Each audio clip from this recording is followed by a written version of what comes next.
Плашчаніца. Маўклівая сведка ўваскрашэння. Катэхеза айца Анджэя Юхневіча.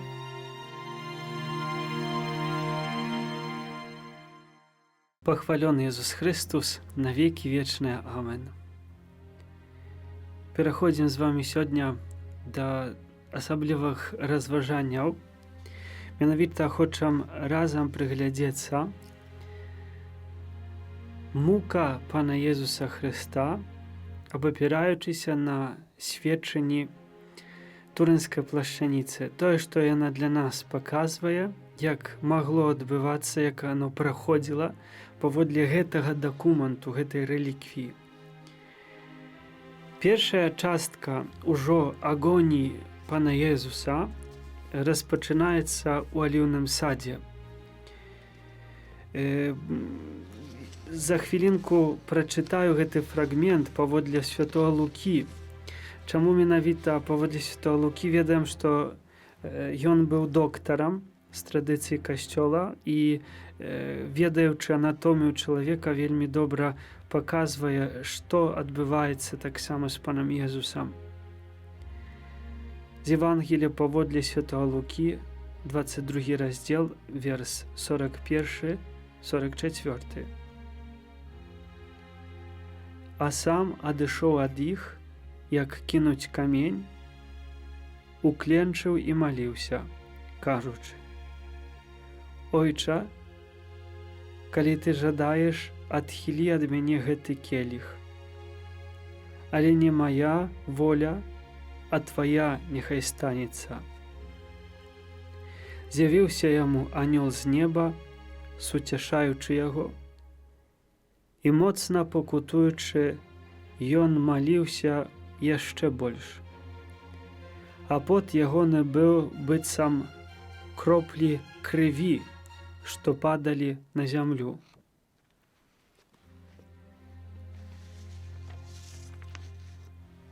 Гэты стан, который переживае Пан Езус, як мы слышим, что сказано, упаў на зямлю і маліўся, дакладней, упаў на твар і маліўся. Адна з прафесараў Варшаўскага універсітэту, Бенадета Брава, кажа, гэтае слово «тромбоз», которое выкарыстоўвае святы Лука, азначае не столькі кроплі крыві, сколькі камкі крыві. І гэта значыць, як бы даслоўна, што яны, гэтыя камкі крыві, сыходзяць, не падаюць на зямлю, яны сыходзяць, яны вельмі густыя. Што гэта за з'ява, сыходзячая кроў на зямлю? Пот быў так густым, што адразу звёртваўся як кроў на твары, на целе Пана Езуса. Крывавы пот, ён здараецца не толькі ў Пана Езуса, але таксама в медыцыне ёсць вядомы як факт, адкуль бярэцца. Ён бярэцца ў выніку асаблівага вялікага стрэсу, перамен псіхічна-саматычных, в выніку страху перад стратай жыцця. І менавіта в гэты момант, калі чалавек перажывае страх, павялічваецца прапускальнасць эндатэлія капіляраў, маленькіх вен і таксама жыл, которые в нас прабегаюць, і праз гэта эрытрацыты, чырвоныя клетачкі крыві праціскаюцца праз сценкі капіляраў і выходзяць разам з потам вонкі. Людзі да 40 гадоў жыцця, якія перажываюць вялікі стрэс, могуць гэты стан адчуць менавіта такім чынам. Ён называецца гістамінавы шок. Разам з гэтым адбываецца выбельванне валос. Таму можна сказаць, што Пан Езус пасля аліўнага сада, пасля гэтай ночы стаў сядым. Што адбываецца в перажыванні Пана Езуса? Евангелісты вельмі скромна распавядаюць пра гэты факт, гэтае здарэнне. Што прычынілася да гэтага гістамінавага шоку, вялікага стрэсу, который перажывае Пан Езус? Менавіта ёсць два моманты духоўнага памірання пана Езуса, якое трывала 2 гадзіны. Першае – гэта стрэсавы стан, кроў гвалтоўна адплывае з галавы в брушную поласць і выклікае страту прытомнасці. Чалавек падае непрытомны. І пасля, калі адбываецца распружанасць, адпачынак, моцная хваля б'е в голову чалавека і такім чынам выходзіць кроў вонкі. Тут святы Лука кажа пра анёла, который суцешаў. Таму гэтыя станы адбываюцца в пану Езусе. Ён перажывае вялікі стрэс, цірае прытомнасць, губляе прытомнасць, і потым, калі прытомнасць вяртаецца, крывавы пот выступае з яго. Вельмі асаблівы стан. Апосталы, которые прысутнічаюць пры пану Езусе, ніколі не бачылі яго в такім стане. Яны не ведаюць, як рэагаваць. То есть пан Езус сёння выступае слабы. І для іх паражэнне ёсць адкінутасць слабага пана Езуса. Яны не могуць прыняць гэта. І не ведаючы, як рэагаваць, пападаюць проста в сон. Такім чынам, супярэчваючы, не хочучы прымаць, адыходзяць сон. Пан Езус перажывае глыбокую самотнасць. Яму патрэбна ёсць прысутнасць, як кожнаму чалавеку, который перажывае страх, шукаем дапамогі нейкай. Ён прыходзіць 3 разы. Кажа, наперш, сядьце тут, я пайду маліцца, пасля застаньцеся тут і чувайце, і 3 раз чувайце і маліцеся, каб не паддацца спакусе. Пан Езус прыходзіць да апосталаў, а яны спяць. І гэтая глыбокая самотнасць пана Езуса, тое, што ён бачыць надыходзячую смерць, тое, што будзе адбывацца, і таксама глыбокі духоўны стан, в які ён уваходзіць. Тут трэба сабе выявіць такую рэчаіснасць. Пан Езус прымае на сябе ўсе грахі свету. Хто ёсць Езус Христос? Гэта ёсць Сын Бога.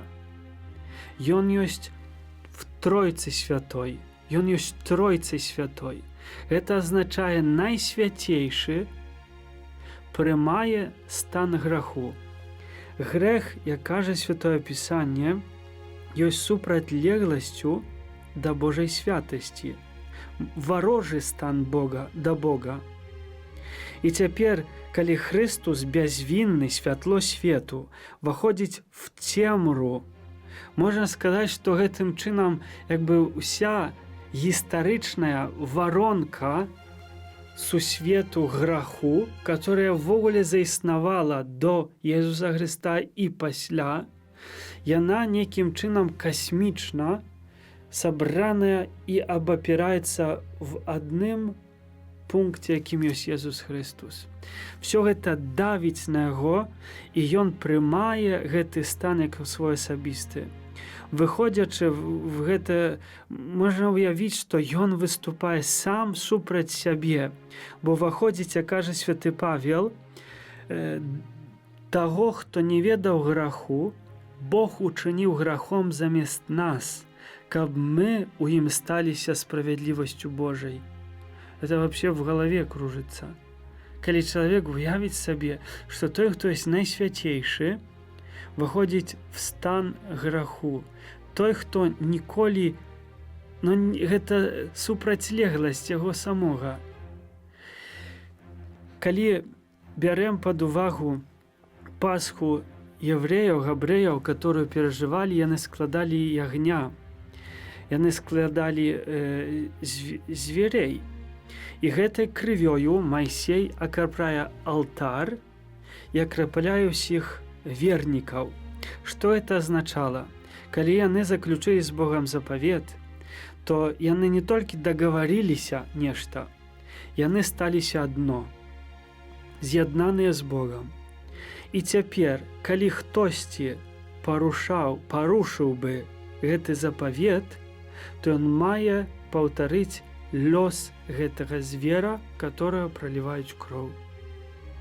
І цяпер Езус, который называем ягнём, праходзіць гэты шлях ад нашага імя.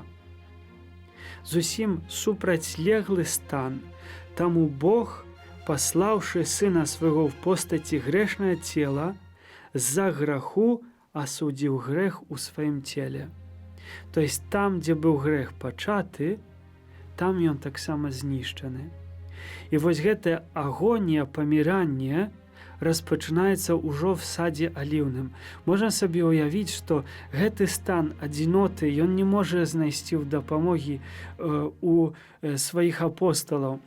Ён просіць айца: «Абба, татачка, ты жадаеш, але можа адхілі гэты келіх, не цяпер, можа іншым спосабам, іншым чынам. Але не так, як я хачу, але так, як ты, няхай станецца». І гэта ўжо распачынаецца Пасха, которая адбываецца в самім Езусе Христе. Сказаў евангеліст, што ён тут аставіў сваіх апосталаў, а сам пайшоў далей. То есть ад імя ўсіх людзей ён ідзе далей, чым свая воля. І выбірае, становіцца на волю, на бок волі айца. Таму гэты стан аліўнага саду ёсць шокавым станам, уваходам в процівлегласць саму смерць чалавечнасці, духоўную смерць. І гэты стан будзе пану Езусу спадарожнічаць ажно да канца. Ён сказаў, што сумная душа моя ажно да смерці. Я, калі разважаю гэту рэчаіснасць, гэта ввогуле галавакружыцельная праўда. Таму што не толькі фізычныя цярпенні былі драматычныя для пана Езуса, але найгоршае было гэты стан, які ён перажываў. То есть, будучы в стане абсалютнай цемры, аставаўся ад нашага імені верны айцу. Абсалютная цемра, абсалютны грэх і гэтае святло, которое не было пагашана праз цемру. Стан пана Езуса в аліўным садзе ўжо ёсць станам памірання. І гэты стан памірання за нас, ён будзе праносіць увесь час, несці в сабе праз всю муку фізычную пасля ўжо. Просім яго, каб сапраўды гэтыя нашыя грахі, которые нясе, былі в ім знішчаны, і ўжо там, в аліўным садзе, няхай ён моліцца за кожную з нас. Пахвалёны Ісус Христос, на веки вечные. Амен. Плашчаніца. Маўклівая сведка ўваскрашэння. Катэхеза айца Анджэя Юхневіча.